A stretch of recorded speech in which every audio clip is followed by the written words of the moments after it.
Então, primeiramente, boa tarde, bem-vindo a todos. A gente fica, como eu falei no comecinho, né, a gente fica super feliz de poder falar de inovação também em outros aspectos e não só em startups ali diretamente, mas poder trabalhar, por exemplo, os aspectos de rede de inovação, de como os habitats de inovação integram e sustentam todo esse movimento de inovação pelo Brasil todo, né? Por isso, a gente já vai fazer 2 eventos, esse é o primeiro, né? O primeiro que vai unir nas regiões Norte e Sul, depois a gente vai fazer um evento daqui 2 semanas que vão unir Nordeste e Centro-Oeste, para a gente debater justamente aqui como as integrações desses habitats de inovação ajudam o ambiente de empreendedorismo brasileiro a ser mais forte, a ser mais consistente, e a gente poder trabalhar muita coisa que está acontecendo aí, e que às vezes a falta de cobertura nacional, né, desse radar de inovação não traz isso tão à tona.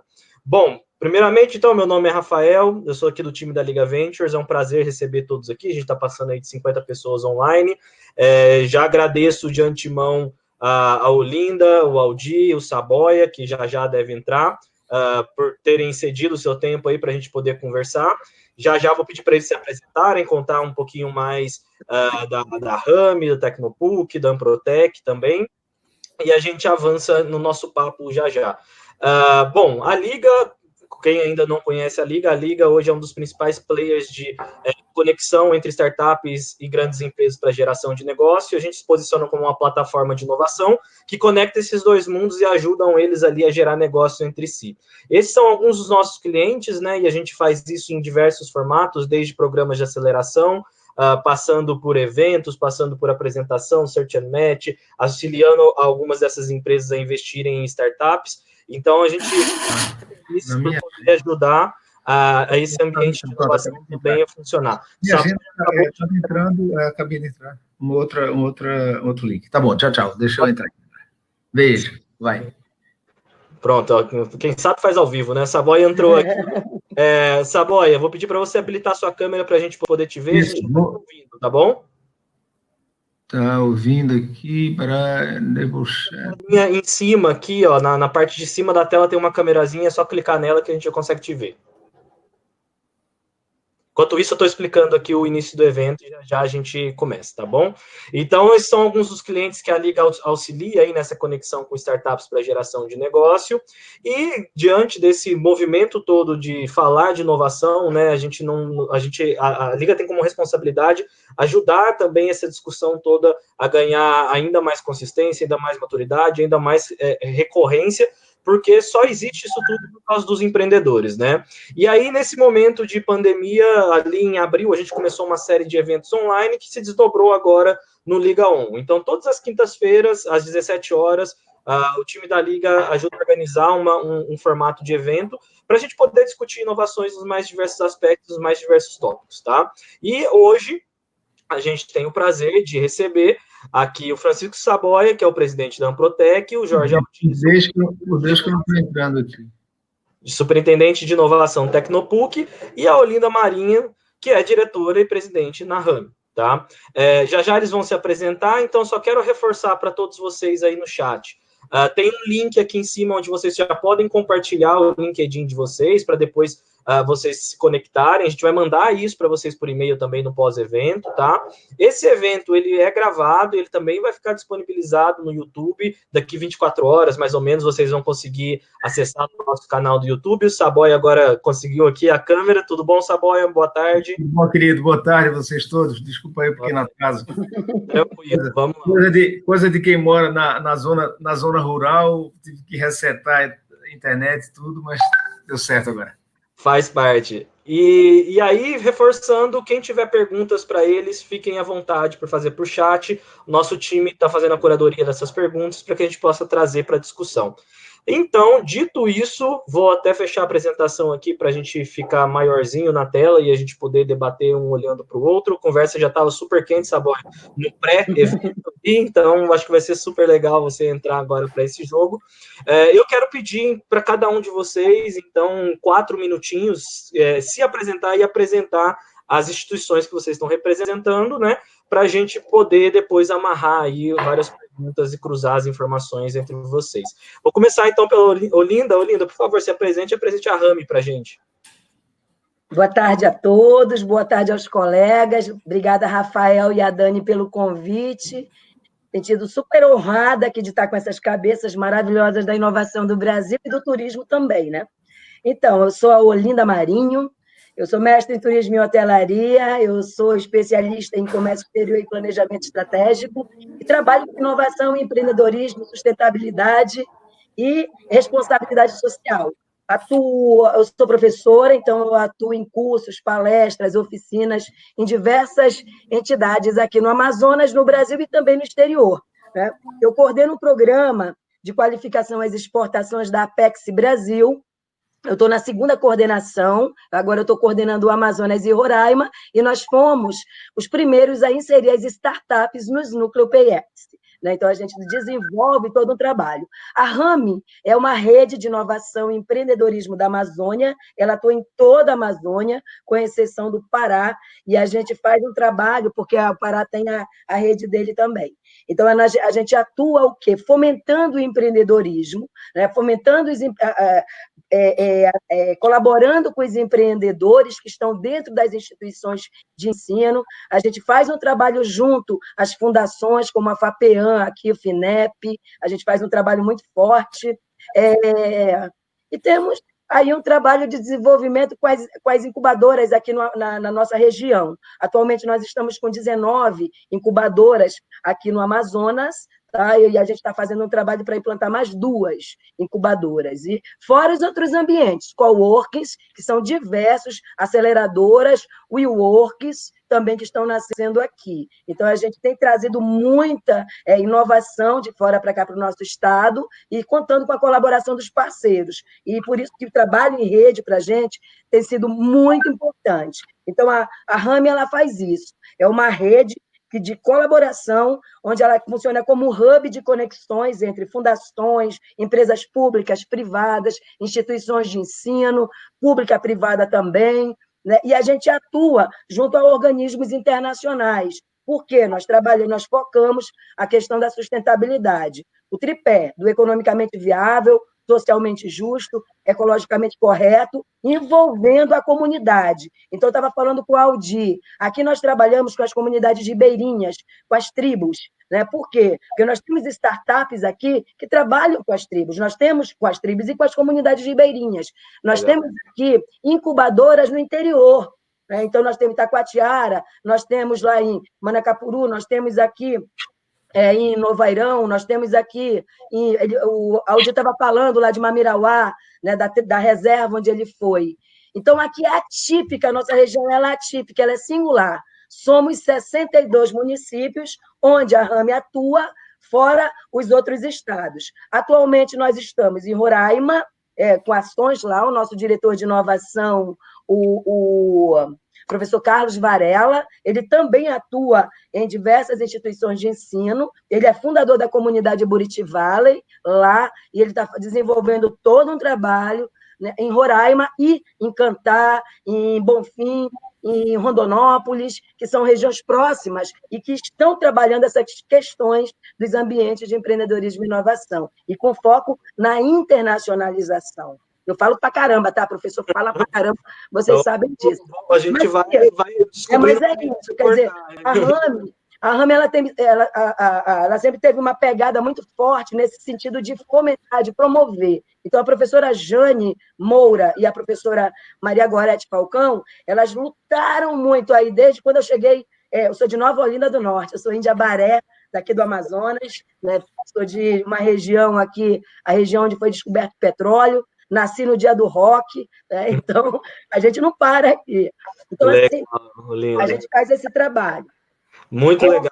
Para quem quiser acessar ali, rami.org.br, certo? E a gente vai conversar já mais sobre essas iniciativas. Agora eu quero passar a palavra para o Jorge Aldir, para ele contar um pouco mais para a gente aqui do papel dele e como a Tecnopuc está organizando também um ambiente de inovação ali na região sul.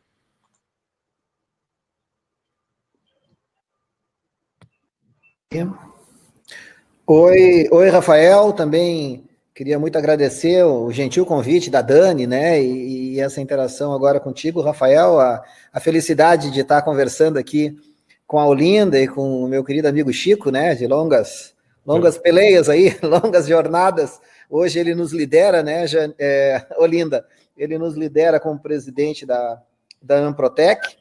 Bom, eu atuo aqui no ecossistema de inovação da cidade de Porto Alegre, aqui do Rio Grande do Sul.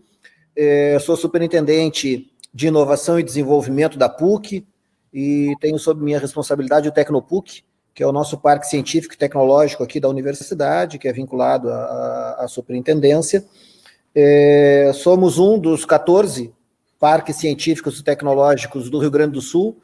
Nós formamos uma rede chamada REGIMP, Rede Gaúcha de Incubadoras e Parques Científicos e Tecnológicos. Somos uma rede da Amprotec, né? É o braço da Amprotec aqui no estado do Rio Grande do Sul. Temos um grau de articulação muito legal aqui, né? Todos nós aqui nos conhecemos, nos desenvolvemos juntos, né? Aprendemos, acertamos, erramos, vamos nos desenvolvendo juntos aqui no Sul, tentando mudar a realidade do nosso estado, né? Inserir uma dimensão nova, né? Uma dimensão ainda nova no nosso estado, no nosso país, no processo de desenvolvimento econômico e social do Rio Grande do Sul. O Tecnopuc, especificamente, então, é um desses 14 parques científicos tecnológicos. Nós hoje temos uma dimensão, temos ao redor de 170 empresas instaladas no nosso parque. Nós temos 3 sites, né? Um site de saúde, que fica junto ao nosso hospital, onde está o Instituto do Cérebro, né, da área de neurociências. Temos um site na cidade de Viamão, que fica a 12 quilômetros aqui de Porto Alegre, que é focado na indústria criativa, né, em toda a área dessa economia criativa. Temos também uma parceria muito interessante, que é o IFE, né, o Instituto Federal do Rio Grande do Sul. A unidade de Viamão está dentro do Tecnopuc, em Viamão. E temos a nossa unidade central, que fica dentro do campus aqui da PUC de Porto Alegre, onde é a sede, vamos dizer assim, do Tecnopuc. Então, são ao redor de 170 organizações, 8.200 pessoas trabalhando aqui no nosso ecossistema. Para falar a verdade, agora nós somos ao redor de 400 pessoas. Das 8.200, tem umas 400 trabalhando ainda, mantendo as operações por aqui, principalmente o pessoal da área de saúde, né, continua a mil aqui, né, está muito ativo, mas mais de 95% do nosso pessoal, das empresas todas, estão em home office, né, estão trabalhando a partir de casa, nesse momento que estamos todos no país, né, enfrentando essa pandemia, esse momento crítico que nós vivemos. Acho que por aqui tá bom, vou deixar o Chico falar um pouco ali. Legal, Aldi, obrigado. Quem quiser conhecer mais também da Tecnopuc, é pucrs.br/Tecnopuc, e aí eu já vou passar para o Saboia contar um pouco mais da Amprotec. Saboia, eu já vou fazer uma primeira pergunta para você. A Amprotec existe desde 1987, amarrando essas redes de inovação, né? E eu quero perguntar para você, como a gente vem evoluindo e amadurecendo a inovação no Brasil, segundo o seu ponto de vista? Rafael, eu queria, em primeiro lugar, agradecer ao convite, né, da Liga, isso é importante, e a satisfação de estar aqui junto com os colegas, né, com o Jorge Adir, como ele falou, um grande parceiro de peleiras antigas. Olinda, uma satisfação conhecê-la, é muito bom poder estar interagindo com esse pedaço, né, do Brasil, que quase sempre a gente tem menos informação e, portanto, tende a não, por desconhecimento, né, trabalhar o suficientemente junto como deveríamos. Eu aproveito até para falar sobre isso, respondendo a tua pergunta, Rafael. Eu estava há pouco, há mais ou menos meia hora, no lançamento de uma atividade da Amprotec. Jorge, essa notícia é muito boa para você. Todo mundo sabe aqui que Jorge foi presidente da Amprotec, né, até 2, 3 anos, né, Jorge? Até 3 anos, Jorge era presidente da Amprotec, portanto, ele fala com muito mais propriedade, por mais tempo. Mas a gente estava, há pouco, Rafael, numa grande atividade com o Ministério da Educação e com os institutos federais, com os IFES, já que o Jorge Adir falou que o IFE de Viamão está dentro do campus, né, da Tecnopuc. Estávamos agora, Jorge, com 42 IFES, anunciando um projeto,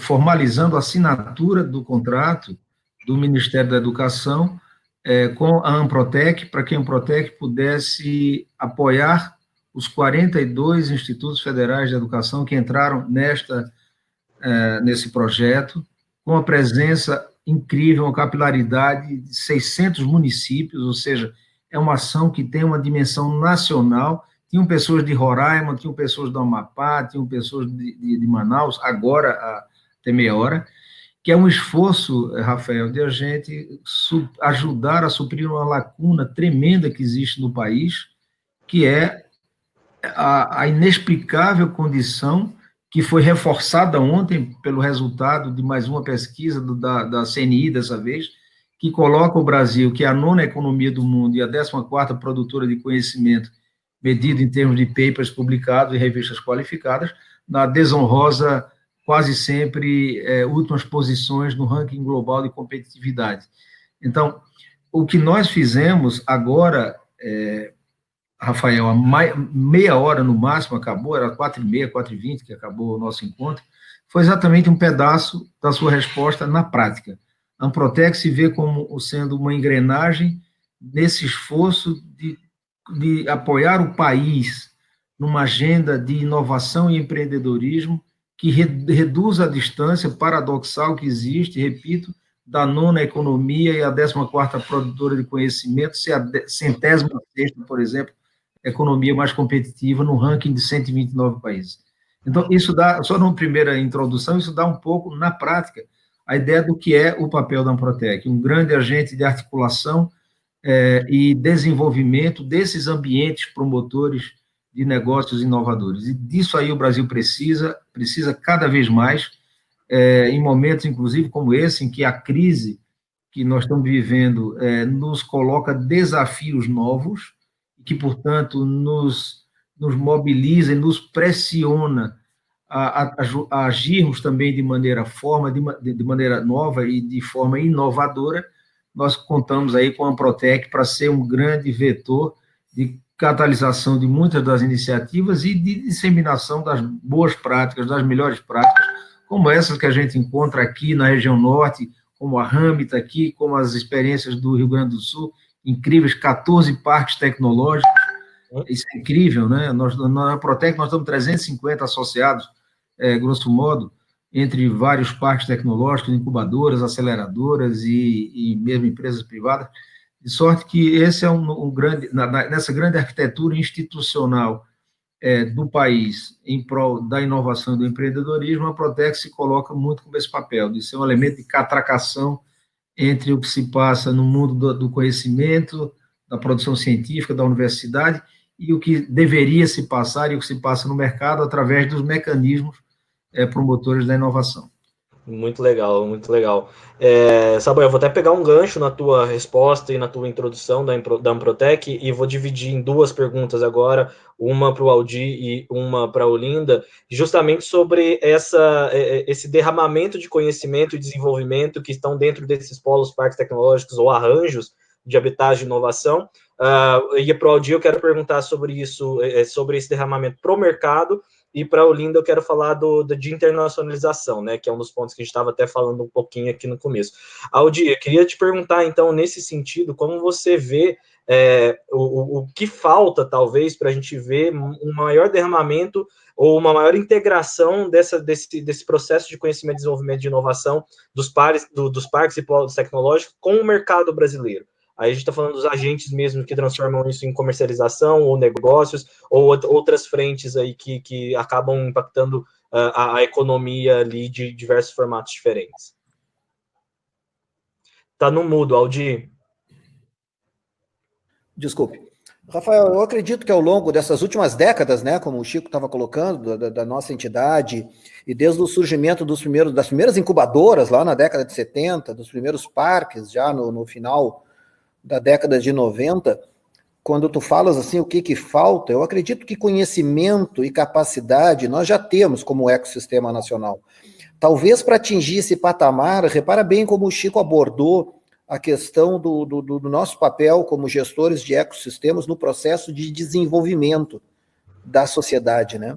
Para ter essa abrangência, para ter esse foco, talvez nos falte uma visão nacional, uma visão do ponto de vista de políticas públicas que entenda o processo de desenvolvimento do país nos próximos anos e nas próximas décadas, alicerçado nessa questão que envolve ecossistemas de inovação, que envolve tecnologia, que envolve criatividade, que envolve pessoas com talento, né? Pessoas bem informadas, com capacidades.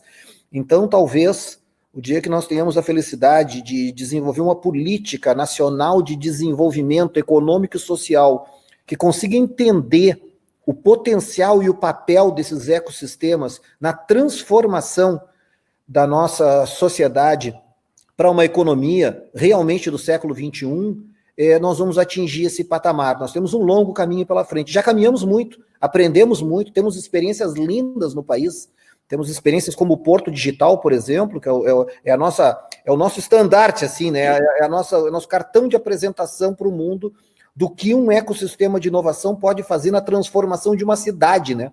O que o Porto Digital fez com o Recife, não só fisicamente no Recife antigo, ali na Ilha do Recife, mas no imaginário de todos nós. Isso é uma experiência que nós podemos transformar as nossas cidades, de norte a sul, de leste a oeste do país. Ou as experiências dos parques mais tradicionais, como é o próprio Tecnopuc, o Parque do Rio, e diversas outras experiências, BHTech, que nós temos, que são já num modelo mais fechado, vamos dizer assim. Mas o exemplo do Porto Digital, do que é possível transformar a nossa cidade, transformar esses ecossistemas nas próprias cidades, nos próprios territórios. Muitos países do mundo são isso hoje, né? Israel, Finlândia, Suécia. Esses países se caracterizam como grandes ecossistemas de inovação, de criatividade. Eu acho que a gente, nesses anos todos, a gente aprendeu a fazer isso em bolhas, em micro-realidades. Nos falta a oportunidade de construirmos uma nova fase de desenvolvimento do país alicerçada nesses ecossistemas, do país inteiro, do norte ao sul, do leste ao oeste. Muito legal. Não, e eu acho que o Porto Digital, depois a gente vai abordar, que é um dos cases que a gente orgulha, né? Quando a gente fala, o Brasil tem que se orgulhar muito do que foi construído ali, amarrando os vários atores diferentes de um ecossistema de inovação, e conseguem traduzir isso. Eu acho muito importante também ter isso em mente, né? Que a gente não precisa só ter a referência externa, né? Existem coisas acontecendo aqui dentro, e do nosso lado falta talvez ali essa política mais integralizada, mas também a curiosidade de conhecer e trazer essas produções para mais próximo do tradicional, né? Porque a gente está falando de inovação, mas a gente acaba também trabalhando inovação num modelo muito tradicional, que é o que está mais próximo da gente, ou que a mídia consegue evidenciar em determinado momento, né? E a gente acaba perdendo a riqueza que a gente tem, né, desse Brasilzão, com muitas coisas acontecendo, concentrações diferentes de inovação, públicos diferentes que motivam essas inovações, e acho que amarrando nisso, eu já vou falar com a Olinda também, que ela falou no comecinho da conversa, né, de que startups que nascem ali perto de aldeias de índios, que conseguem pensar em soluções para poder fazer um desenvolvimento local. E antes mesmo da gente ir para o ar, ela estava falando de como a Rami está ajudando também na criação de processo de internacionalização de startups ali da região amazônica, né? E isso é muito legal, e eu queria te ouvir um pouco, Olinda, como é que está esse cenário na região norte, né? Que, como você falou, tem uma abrangência muito grande a Rami, então eu vou me permitir fazer uma generalização da região norte, mas fique à vontade para também evidenciar as características locais aí que você considerar interessante, e como é que você vê essa abertura do cenário internacional para a importação e exportação dessas tecnologias e dessas inovações aí com o mundo, do Brasil para o mundo, né? Bacana, bacana. Primeiro, parabéns, Aldir, pela explanação aí que você fez, e ao Saboia. Eu queria colocar uma coisa aqui rapidinho antes de eu entrar na resposta. O Aldir falou que 95% das pessoas ainda estão em home office, né? E aqui, na nossa região, 75% continuam em home office, principalmente nos locais onde nós estamos, nos locais de tecnologia mesmo, né? Eles optaram por isso. E a tecnologia, e o que isso tem levado é um aumento do conhecimento dos produtos brasileiros no exterior. Por quê? A gente saiu de uma bolha fechada aqui na Amazônia, tá? Então, para você internacionalizar o teu produto, a internacionalização você pode fazer de várias formas. Como é que eu vou fazer, por exemplo, uma joint venture ou uma aliança estratégica com quem não está me vendo? Né? Então, tem uma iniciativa da Amprotec que eu acho assim, fantástica, junto com a Apex Brasil e outros organismos, né? Que é a incubação cruzada. A incubação cruzada, ela promove, né? Eu também quero esse café, Saboia, que chegou aí para ti. Obrigado, Lu. Ela deu uma... Então, assim, a gente saiu dessa bolha justamente por conta disso, porque apesar da gente estar numa região ribeirinha, aqui a gente tem institutos e fundações que atuam, por exemplo, a FAS, Fundação Amazonas Sustentável, que tem uma incubadora itinerante, porque nós estamos no interior, entendeu? Aqui nós trabalhamos, por exemplo, nós trabalhamos com 19 municípios ribeirinhos, aliás, perdão, 19 comunidades, porque aqui nós temos 62 municípios. Então, como é que você vai pensar na internacionalização, né? Aí você pensa, internacionalização, beleza, é colocar teu produto, teu serviço lá no mercado externo, adequado às necessidades daquele país. E na contrapartida, a mesma coisa. Eu quero internacionalizar, o cara está lá fora, lá em Israel, lá na China, lá na Índia, aonde for, quer colocar o produto dele no Brasil e quer internacionalizar. Nós temos regras no nosso país para entrada e saída de produtos e serviços, eles também têm regras para entrada e produto de serviço do país. E essas regras elas estão bem explícitas na OMC, Organização Mundial do Comércio, porque é comércio isso. Então, no artigo 6º e 7º da OMC, ele fala uma coisa, classificação fiscal de mercadoria e serviços. Tá? Quando eu vou exportar um produto, Rafael, lá do interior, eu tenho que pensar qual é a NCM que eu vou colocar nesse produto aqui para que eu possa exportar, para que eu possa internacionalizar esse produto. Aí eu tenho que ter um conhecimento do mercado de destino, tá? Para saber quais são as necessidades reais para essa empresa, para esse negócio, para esse serviço, que são geradas pelos órgãos anuentes, intervenientes e gestores. É aí que a RAMI entra.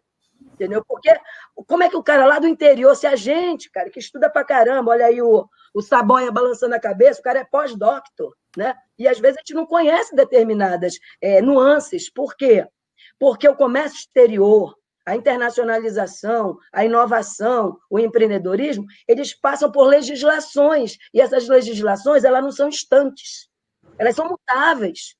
Então, quando eu vou exportar um produto, quando eu vou internacionalizar um produto, seja ele de onde for, eu tenho que me adequar às regras daquele país. Então, é isso que a gente vem fazendo, através do... Aí eu coordeno um programa, que é o da Apex Brasil, que é a Agência de Promoção às Exportações e Investimentos, que é o PEX. E com esse trabalho, o que eu fiz? Falei, caramba, pera lá, vamos inserir as startups, né, dentro de um programa. E aí eu fui o primeiro núcleo no Brasil a inserir as startups, no núcleo PEX. Somos 42 núcleos no Brasil, tá? E a Apex atua em 25 países. A gente vai perder essa oportunidade? Então, a gente viu essa oportunidade e começamos a trabalhar a região ribeirinha, mas a gente começou a, primeiro, capacitar, não só treinar. Existe uma grande diferença entre capacitação e treino. Porque na capacitação, o carinha que está lá no interior, ele não vai querer sair de lá, porque ele vai saber o conceito, ele vai saber o que ele está fazendo, por quê, para quê e para quem. Eu vou dar um exemplo aí para vocês de uma startup lá do interior, tá? Que está negociando, a Unisafra.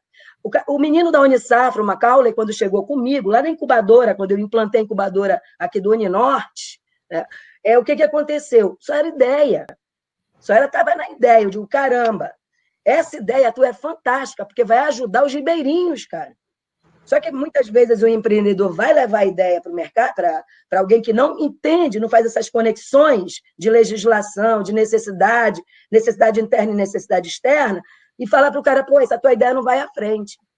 Isso tem acontecido muito, tá? Então, o que a gente faz? A gente traz pessoas que tenham conhecimento da região, que conhecem o turismo, tá? Eu sou mestre em turismo e hotelaria, então, e em comércio exterior e planejamento estratégico, e cruzo tudo isso com o meu conhecimento ribeirinho de Indiabaré. Né? Eu nasci em Nova Olinda do Norte, por isso meu nome é Olinda. Né? Aliás, um abraço, Nova Olinda do Norte! Legal. Então, assim, gente, é uma preocupação que nós, amazônidas, temos. Sabe por quê, Saboia, Aldir? Solicito. Saboia falou que bom que a gente está aqui nessa live, porque a nossa distância é tão grande, e muitas vezes, Saboia TV aqui eu não vi ele nenhuma vez, mas eu sei que ele está participando de diversas sugestões para cá, para o nosso polo digital, para o CODESE, eu acompanho. Tá? Então, assim, eu faço parte de tudo isso, do Polo Digital, do CODESE, né, do Conselho de Desenvolvimento Social Estratégico para desenvolver Manaus, né? Então, Manaus criou lá a Feira do Polo Digital. Então, a gente está nessa vibe toda. Só que a gente está com foco lá no interior. Itacoatiara, por exemplo, a gente fez um trabalho de exportação da Unifruti. A Unifruti é uma empresa, uma cooperativa, que passou a exportar abacaxi. Mas ela começou a exportar abacaxi atendendo a necessidade real do mercado que queria o abacaxi, o mercado chinês. Então, a gente teve que adequar ao mercado esse produto. Beleza, eu quero uma startup que crie tudo isso, que saiba qual é a necessidade real desse mercado. Aí nasceu a Navegan, tá? Que está aqui com a gente. Então, nós temos aqui a Trocados, a Navegan, a Drivon, a Unisafra, tá? A Fly Saci, e que muitas vezes a pessoa não sabe, está tudo com a gente no PayEx, e são premiadas. A Fly Saci é premiada na Holanda, né? Que está lá a Fly Saci, agora ela está na UEA, na incubadora da UEA. A Nacau é premiada na Suíça, com o melhor chocolate do mundo, com 99% de teor alcoólico.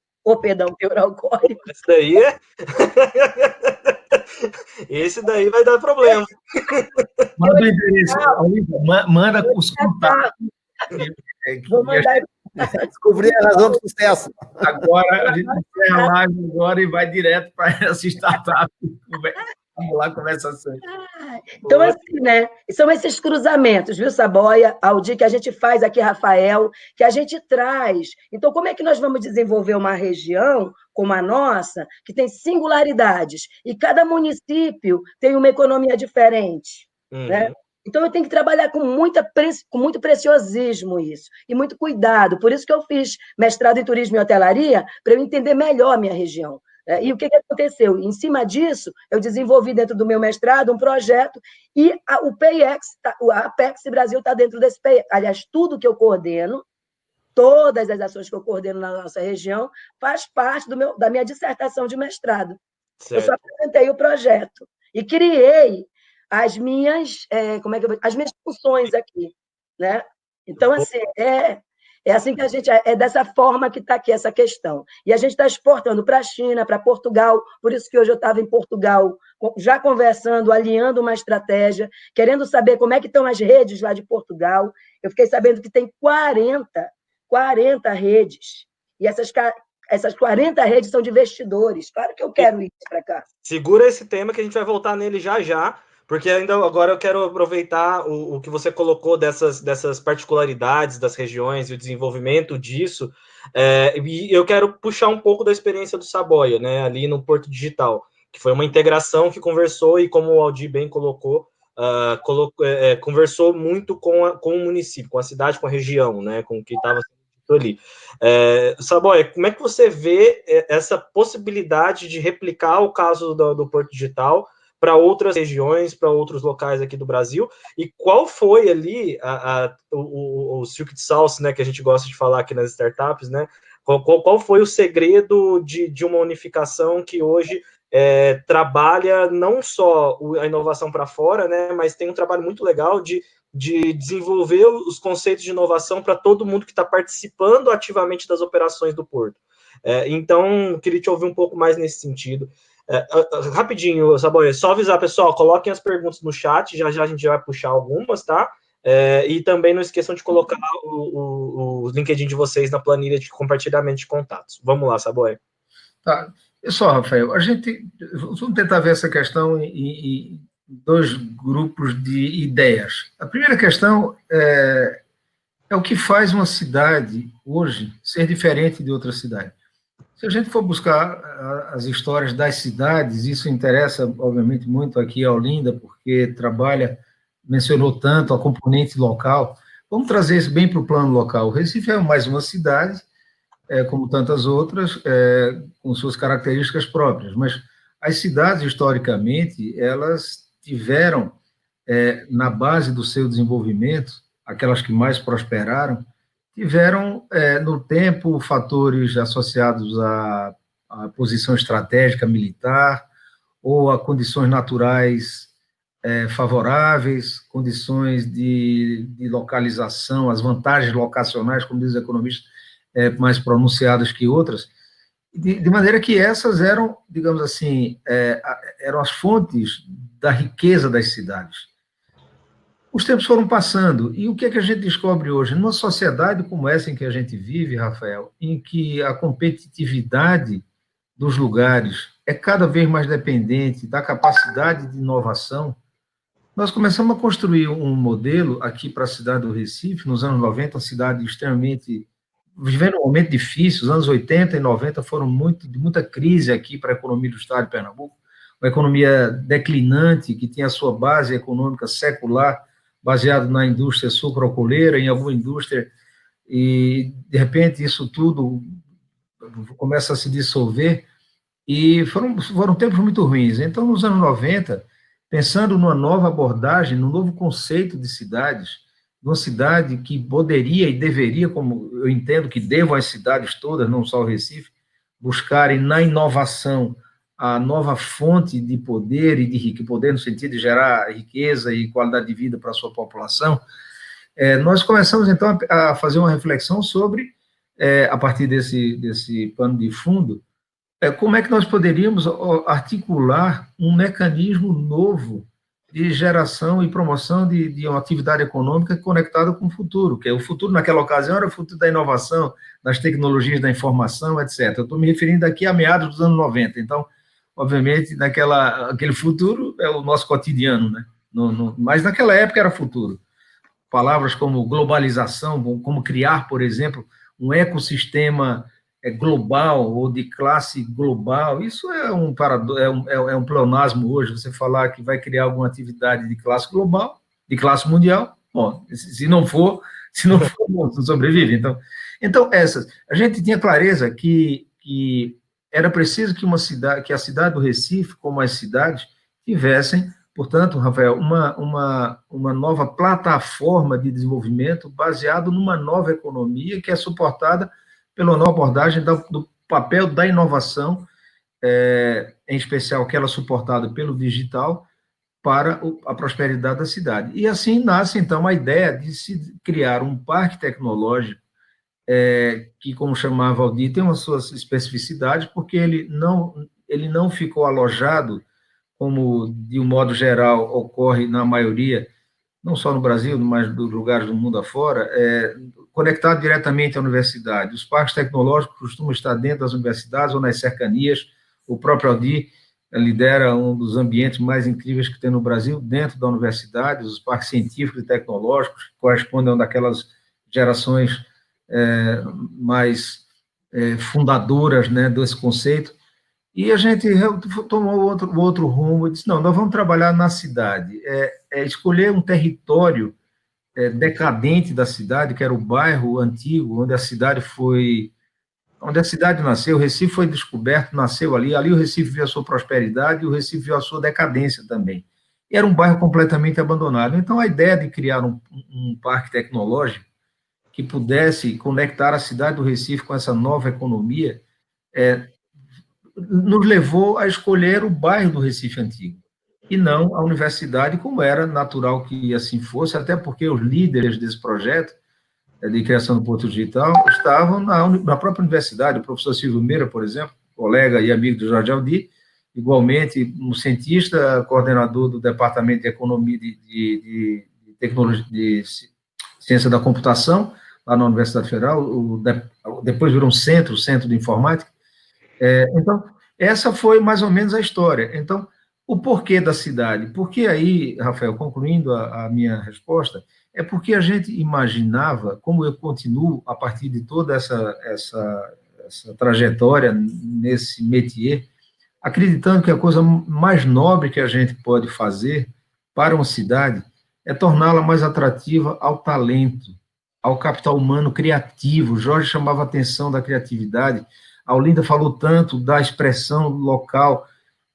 Não tem nada mais relevante do que a gente possa fazer ao olhar para um ambiente de inovação, do que criar as melhores condições para atrair os melhores talentos. É como se diz assim no popular, os bons se atraem, os melhores se procuram. Então, a gente tem toda uma visão de que as cidades, partindo do conceito lá do Richard Florida, elas são mais a cidade, o seu centro, onde tem serviços, onde tem infraestrutura, transporte, onde tem cultura, onde tem história, são os ambientes mais apropriados para a classe criativa, os trabalhadores do conhecimento. Então, ao invés de criar uma coisa remota, com laguinhos e passarinhos cantando, árvores, etc., mas que a pessoa pega 3 horas de ônibus para chegar, engarrafamento de aba 4, isso dificilmente atrai o trabalhador criativo. Tá? Isso é uma idealização nossa, é uma visão meio hippie que a gente tem, e se justifica isso, se a gente for buscar a origem disso lá na Califórnia, né, Jorge? Isso aí, Jorge conhece muito bem, estuda muito bem isso. Califórnia é o berço da contracultura, todo mundo sabe, é o berço do movimento hippie, dos beatniks. California Dreams, né? É o sonho. Das tecnologias. Então, essa mistura levou a que a gente tivesse uma certa visão hippie do processo de criação, da inovação, da ciência, da invenção. Mas, na verdade, Rafael, o que nós precisamos é criar condições para que as cidades disponham, e esse é um dos papéis da Amprotec, apoiar esse processo, de ambientes de inovação. Como gênero, sejam distritos de inovação, áreas de inovação, parques tecnológicos, como a gente vem a chamá-los, cada um dos conceitos mais apropriados. Mas esses ambientes de inovação, esses ecossistemas de inovação, eles têm uma potência para o desenvolvimento das cidades que é incrível. E eu resumiria, para concluir a resposta, Rafael, em 3 atributos desses ecossistemas de inovação. O primeiro, a capacidade de atrair, como eu já comecei a falar, capital humano. Você tem que gerar todas as condições para que os melhores queiram estar lá, e mais, capacidade de retê-los, atrair e reter. Segundo, você atrair capital de risco, o dinheiro inteligente, conectado, atrair aqueles que apostam o seu dinheiro no sonho dos outros, aqueles que apostam o seu dinheiro na inventividade, na criatividade, na capacidade empreendedora dos outros. E o terceiro atributo dos ecossistemas, que esse é fundamental, é você promover, Rafael, a circulação do conhecimento. O fluxo contínuo e intenso do conhecimento gera colisões, gera fricções que são extremamente positivas para os negócios. Gera vínculo de cooperação, gera colaboração entre as pessoas e entre as empresas. Então, um ecossistema de inovação assim estruturado, ele é um ativo das cidades, ele é um ativo dos lugares para o desenvolvimento.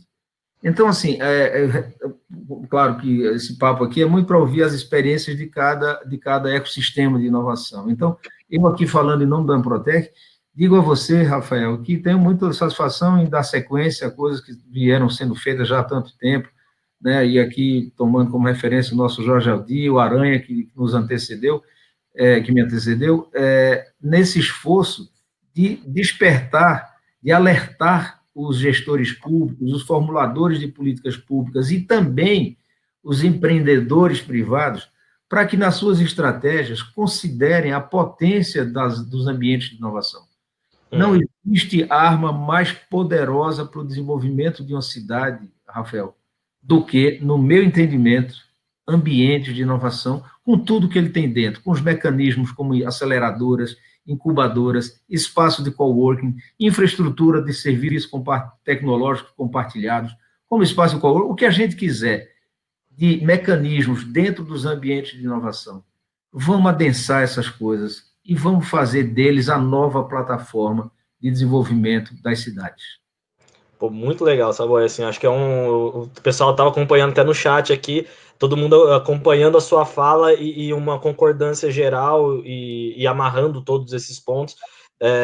Primeiro, assim, eu vou fazer uma pontuação bem pessoal. Eu estou muito feliz de poder estar dividindo esse espaço com vocês, assim. Eu sei que a profundidade que a gente pode chegar num assunto como esse praticamente é muito difícil de colocar dentro de 1 hora, 2 horas de um papo, mas só de conseguir fomentar essa discussão com vocês e a gente trazer à tona todas essas visões é muito interessante, é muito importante, porque a gente corre um risco, no meu ponto de vista, de viver uma inovação no Brasil muito, muito superficial, pelo movimento que existe. E eu amarro isso a um ponto que você reforçou, que o próprio Aldir colocou. A inovação, ela vai muito mais na linha de criação, né, de criatividade, o capital humano de criatividade ali, para a gente poder transformar as necessidades ou a realidade daquele momento. Porque inovação existe desde sempre, né? A gente vê o processo de inovação a todo momento. Agora a gente está discutindo uma era que usa tecnologia como base para poder transformar isso. E o capital intelectual é o grande motor dessa história toda, né? O grande fomentador dessa história toda.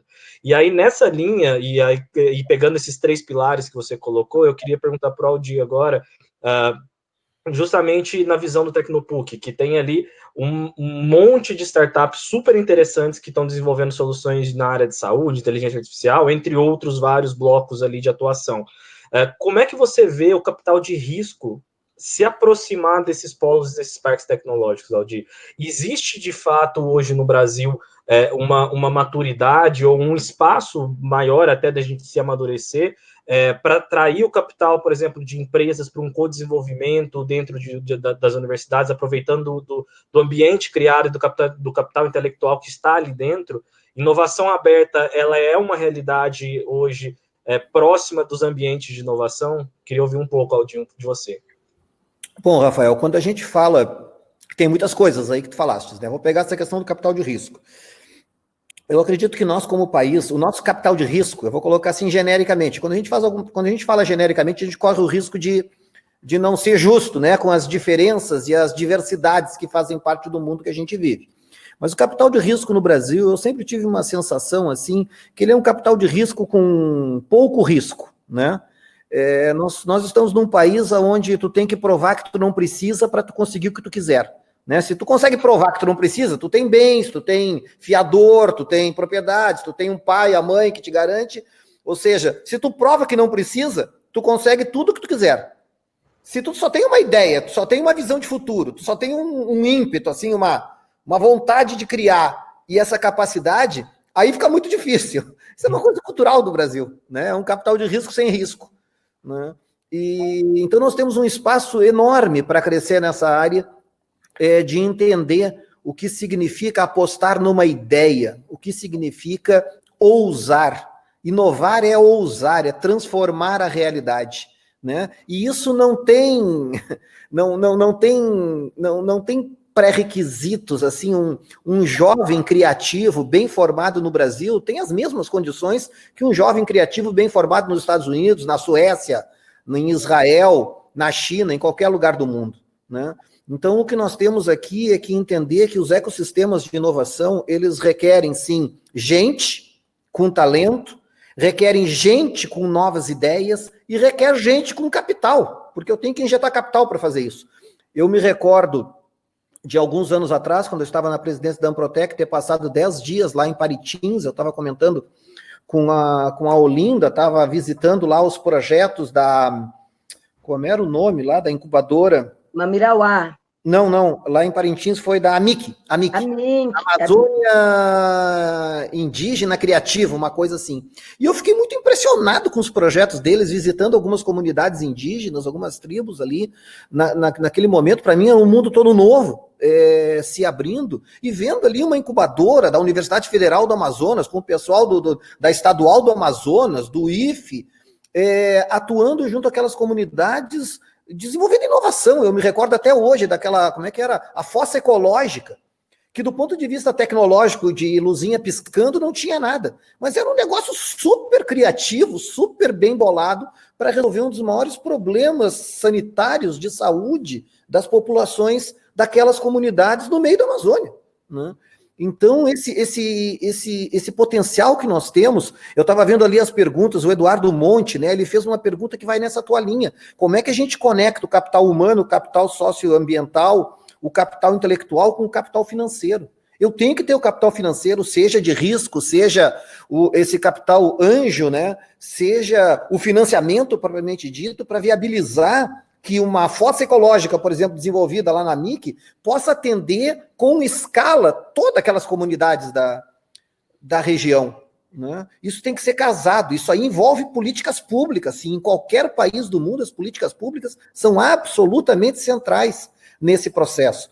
Então o capital de risco entra nesse contexto de inovação, aonde a inovação requer assumir risco, requer ousadia para inovar, ousadia para transformar, né? E nós vivemos ainda num país onde existe um conceito que eu chamo também, assim como eu digo que o nosso capital de risco é muito avesso a risco, a nossa área jurídica, de um modo geral, seja nos órgãos públicos e até privados, a minha instituição é privada, por exemplo, na área de inovação, como nós temos uma cultura de risco zero, né? Risco zero é não fazer nada. Risco zero é ficar sentado olhando para as paredes. Para inovar, eu tenho que ter risco. Para ter risco, eu tenho que ser ousado, eu tenho que ser audaz. E eu tenho que ter gente que aposte nessa audácia de jovens empreendedores, principalmente espalhados pelo Brasil inteiro, desde a AMIC, lá na Amazônia, passando pelas incubadoras do Acre, lá do Instituto Federal do Acre, da Universidade Federal do Acre, na Amazônia, até o sul do país, aqui na incubadora da Federal, da FURG, da Universidade de Rio Grande, no extremo sul do país, ali quase no Uruguai. Então, compor gente com talento, gente com conhecimento, gente com novas ideias e gente com capital que aposte nessas ideias para resolver problemas da sociedade, para nos desenvolver mais qualidade de vida, mais oportunidades, estão tudo linkados. A pergunta do Eduardo Monte era exatamente essa: como é que tu atrai o capital financeiro com o capital humano e socioambiental? Tu não atrai, é um jogo único. Isso tudo faz parte do mesmo processo, né?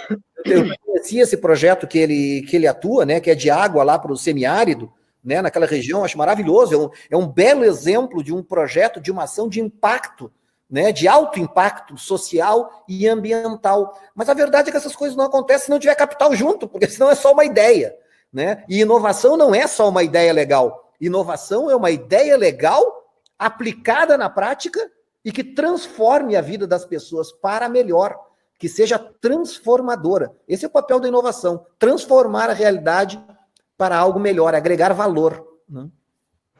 Pode, eu acho que, de novo, assim, acho que a cada resposta que a gente tem de vocês três aqui acaba sendo uma aula de como estruturar e como olhar mais, e não estou falando isso de rasgação de seda, não.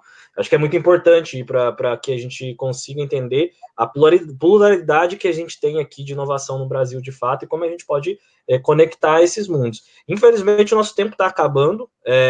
Eu vou pedir para vocês responderem brevemente uma última pergunta aqui, lembrando que eu fui trazendo as perguntas que estavam aqui no chat, nas minhas perguntas junto com vocês, o Aldir já trouxe uma ali também, mas lembrando que a gente vai trocar contatos, quem ainda não colocou o seu LinkedIn aí na planilha que está acima do chat, faça, porque no final do evento a gente compartilha com todo mundo, tá? E para acabar aqui a nossa conversa, a gente escolheu o tema dessas duas próximas conversas, né? Na verdade, dessa conversa, da próxima conversa que a gente vai ter online, sobre habitats de inovação, que é a conexão entre os habitats de inovação, tá? E aí eu queria ouvir de vocês de uma maneira bem breve, já agradecendo muito a presença e o compartilhamento de vocês aqui, como vocês enxergam que o Brasil pode ter uma conexão ainda melhor, e eu acho que a Amprotec é um grande agente catalisador dessa história, né? Mas se a gente fosse desenhar uma agenda de integração, né, entre os habitats de inovação no Brasil, quais seriam as prioridades ou quais seriam as principais atitudes que a gente poderia tomar para facilitar, porque cada um de nós aqui representa um desses agentes de inovação, então também depende da gente as iniciativas, né? E queria ouvir de vocês, e já de novo reforçando o agradecimento e a presença, vou começar pela Olinda. Olinda, se tiver 2 minutinhos aí para a gente... Tá, 2 minutinhos. Primeiro, parabéns ao Aldir e ao Saboia por falarem gente. Eu fico super feliz, porque eu ouvia muita gente, as pessoas falarem máquinas. A gente trabalha com pessoas, são pessoas que estão comandando tudo isso. Então, não tem melhor forma de integração do que você unir, que o Aldir falou, o Saboia também falou isso, unir essas competências, verificar a necessidade real e criar. Sabe por quê? Eu vejo que está muito pulverizado. São muitos investimentos. Aqui não falta grana, não. Tem 4 programas prioritários rodando aqui. economia digital, recursos humanos, empreendedorismo e biotecnologia. Tá? Então, assim, eu tenho 4 formas de recursos aqui, mas a gente tem que se unir para quê? Para estar tudo conectado, essa integração precisa, essa boia, precisa dessa conexão maior com o norte. Quando você vier aqui, eu te convido para ficar 5 dias aqui, tá? A Rami te convida para vir para cá, a Aldir também, mas para ter uma visão focada, você é de turismo também. Então, eu chamo também, convoco todo mundo, gente, vamos unir essa coisa toda, também com o nosso turismo, porque é aí que a gente alavanca, tá? Essa visão toda de gente que foi colocado, me lembra muito 3 coisas. A motivação 3.0, que é propósito. A motivação 2.0, né, é motivo, e a necessidade 1.0 é necessidade. Tá? Então, assim, a gente tem trabalhado muito em cima de pessoas, desenvolvendo dons, talentos, aquilo que eles já sabem fazer. Mas aí tem a nossa função, a nossa missão, nossa aqui, de unir tudo isso, essas necessidades, e transformar, sim, nesse grande documento, integrando essas necessidades que são singulares, mas que a gente pode criar políticas públicas, como foi bem colocado aqui, para poder fazer a coisa acontecer. Tá? Então, eu agradeço. Aí, amei. Saboia, eu quero uma aproximação maior com você, quero interagir maior, nós somos da mesma época, você falou aí do período que você sofreu, eu também sofri, década de 80, período aí de substituição de importações, a gente ralou muito, eu tenho uma empresa também de comércio exterior e trabalho com turismo, então eu quero conversar muito com você, a Aldir também, e vamos nos unir, porque a união, ela não faz só força não, ela faz o sapo pular. Tá?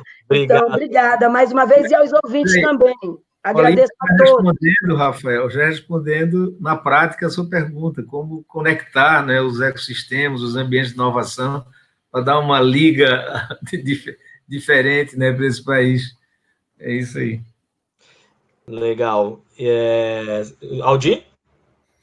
Oi, Rafael. Bom também, agradecendo muito, né, essa feliz oportunidade de estar aqui com a Olinda, com o Chico e contigo. Assim, para concluir, acho que essa tua pergunta de conexão, para mim, assim, eu acho que a competição é o passado, sabe? A competição é o apogeu da cultura do século XIX, da primeira metade do século XX, onde, para mim, estar bem, alguém tinha que estar mal, né? O mundo que a gente vive hoje e o futuro é da cooperação, né? É da cooperação, é trabalharmos juntos. O grande lance dos ecossistemas de inovação é que eles são ambientes para fazer isso, para trabalhar juntos, né? A gente tem que transbordar isso para toda a sociedade, para todo o nosso país, né? O passado foi de competição, o futuro, o presente, sem dúvida nenhuma, é de cooperação, né? E inovação se faz com pessoas, né? Como o Chico, como a Olinda falaram, inovação se faz com pessoas, com visão de futuro e com liderança, né? E eu pensei nisso aqui agora porque eu vi uma das perguntas ali da Gisela, né? Que ela perguntou ali, ela fez uma citação a Santa Rita de Sapucaí. Santa Rita de Sapucaí é um dos exemplos mais legais do que significa tu inovar e transformar uma cidade a partir de pessoas, uma visão de futuro, há décadas atrás, e de uma liderança, quase que de uma pessoa quando começou. Assim, daquela história que agora não tem tempo da gente contar, né? Mas é um outro belo exemplo, é como Recife, né? Então, inovação, quem inova é gente, são pessoas com uma visão de futuro poderosa, né, compartilhada, e lideranças que consigam nos levar a essa nova realidade. Muito obrigado pela oportunidade, Rafael e Dani. A gente que agradece, Aldir. Saboia? Rafael, parte do que eu ia falar, o Aldir acaba de arrematar a fala dele, é um pouco isso, é ressaltar a importância de você conectar as pessoas. Você fala, a sua provocação é como é que a gente poderia aproveitar essas experiências que existem num país tão diverso como o nosso, tantas iniciativas legais voltadas para a inovação, para o empreendedorismo, aquele que emite mais e melhores notas fiscais, né, como lembra aqui o nosso professor Silvio Meira, mas nós estamos falando de um processo que depende de pessoas, então a resposta é vamos conectar mais as pessoas. Não é a resposta, é uma resposta, né, possível.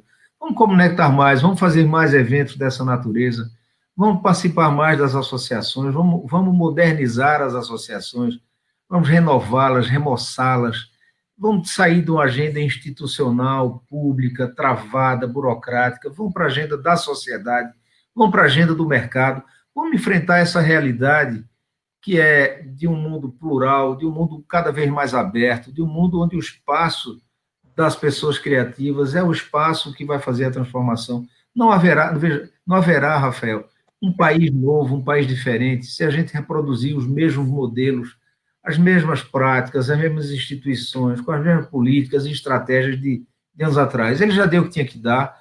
Vamos fazer uma conexão melhor com o futuro, vamos trazer o futuro para o presente da gente. Nas estratégias nossas tem que ser mais impregnada de futuro e menos impregnada de passado, como a gente costuma ser pela nossa cultura. Então, eu acho que esse é um chamamento, até a sua provocação é muito boa, o que fazer? Vamos nos encontrar mais. São pessoas que trocam ideias, compartilham conhecimento, formulam projetos, e assim a gente vai dando passos e dando passos. Como um ponto de vista, para que as ideias não simplesmente se percam ao vento, eu sempre reforço aquilo que nós já dissemos aqui mais de uma vez, e o foco desse nosso papo, o papel dos ambientes de inovação. Obviamente, Rafael, essas ideias todas, elas não prosperarão num website ou num chat como esse, que, acabando, daqui a pouco, cada um vai para o seu lugar. Elas ganham materialidade, ganham pernas, e elas ajudam a transformar quando elas se incorporam nas estratégias de desenvolvimento dos lugares. E aí, repito e encerro, os ambientes de inovação, os habitats de inovação, os ecossistemas de inovação e empreendedorismo são esses lugares.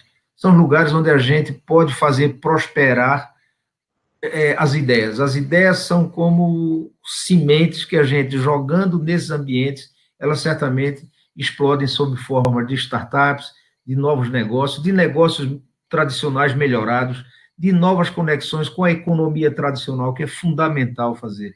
E com isso a gente vai aumentando a capilaridade e a potência desses ambientes que são fundamentais para o desenvolvimento de um país.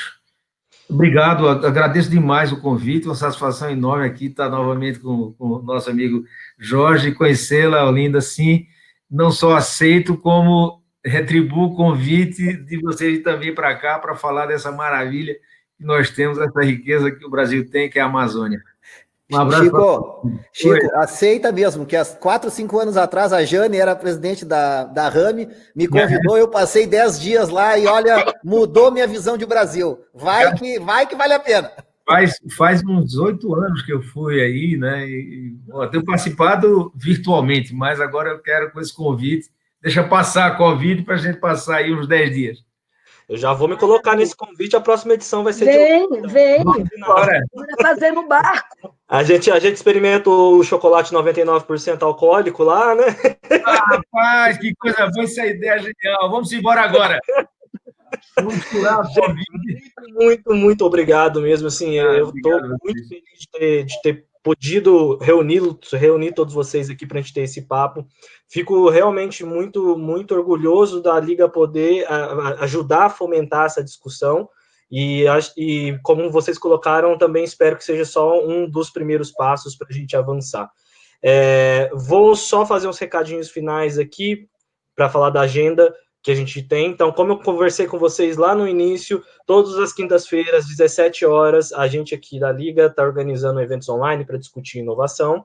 Na próxima quinta vai ser um Pitch and Pizza online, onde a gente apresenta pitches de startups, né? Os empreendedores vêm aqui, se apresentam e mostram as soluções e os cases que eles estão construindo. E o tema do Pitch and Pizza será compras, tá? Então, já fica aqui o convite, vocês podem entrar no site liga.ventures para ter lá todo acesso à agenda, né? E aos eventos. E na outra semana, depois dessa, na outra quinta, a segunda parte dessa nossa conversa. Dessa vez, então, unindo as regiões Centro-Oeste e Nordeste para esse papo continuar. Gente, muito obrigado pela presença de todos, eu acho que foi um papo super rico, agradeço novamente Saboia, Olinda, Aldi e todo o público aqui que acompanhou, e a gente quer mais do que nunca emprestar o nome, falar que deu liga de verdade e a gente avançar além do chat, como o próprio Saboia falou. Obrigado, pessoal, uma boa noite, boa noite já, boa noite e até a próxima. Tchau, tchau. Valeu, Rafael, obrigadão. Tchau. Tchau, gente. Tchau, pessoal. Tchau.